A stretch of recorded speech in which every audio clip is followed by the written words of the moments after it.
once again the arrival of the Vice President of the Republic of the Philippines, Honorable Sara Duterte. Duterte! Duterte!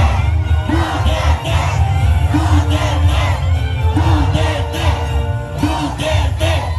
Duterte! Duterte! Duterte! Duterte! Duterte! Duterte! Nana! Nana! Ang anak ni Tatay Digong! Inay Sara Duterte! Ma'am, salamat juga Imam Akin, salamat.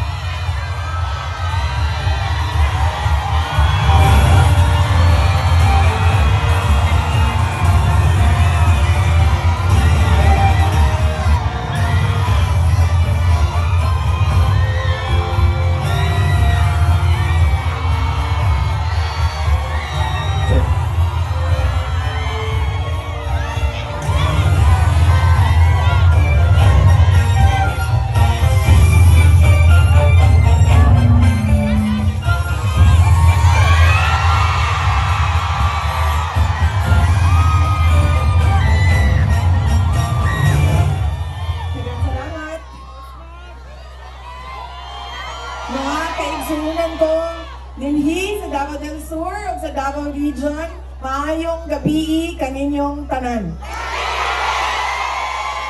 Assalamualaikum warahmatullahi wabarakatuh.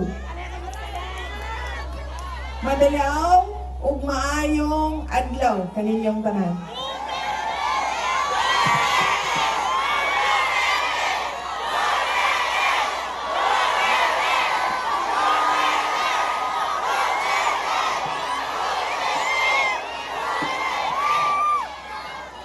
Una-una nako ang mga pagpasalamat.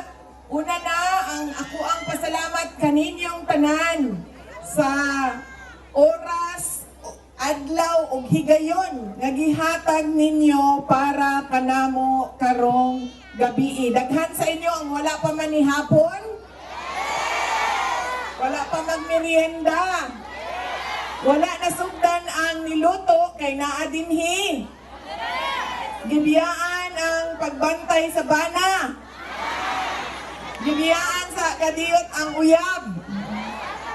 Kay naamo dinhi kay gihatag ninyo ang inyong oras para sa amua. Mao nang dako kayo ang amuang pasalamat. Daghan kayong salamat.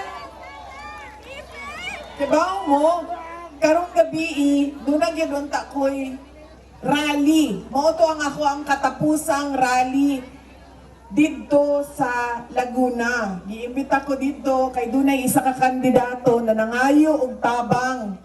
Kay medyo naglisod siya kay kusog ang palit sa boto. Sige nagpagawas og kwarta ang kalaban. Mao to sige siyang hangyo nga kung pwede makaanhi ka kay para makatabang ka sa mga Bisaya nga botante didto kono.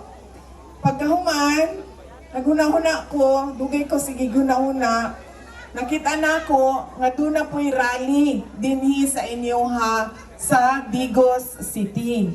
Ako ang gidesisyonan nga dili na lang mo attend didto sa Laguna.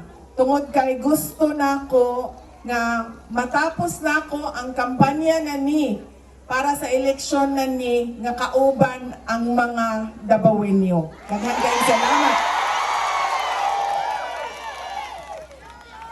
Ikaduhang pagpasalamat nako para sa mga tag-iya sa stage. Ay, dili tag-iya. Para sa mga nagbayad para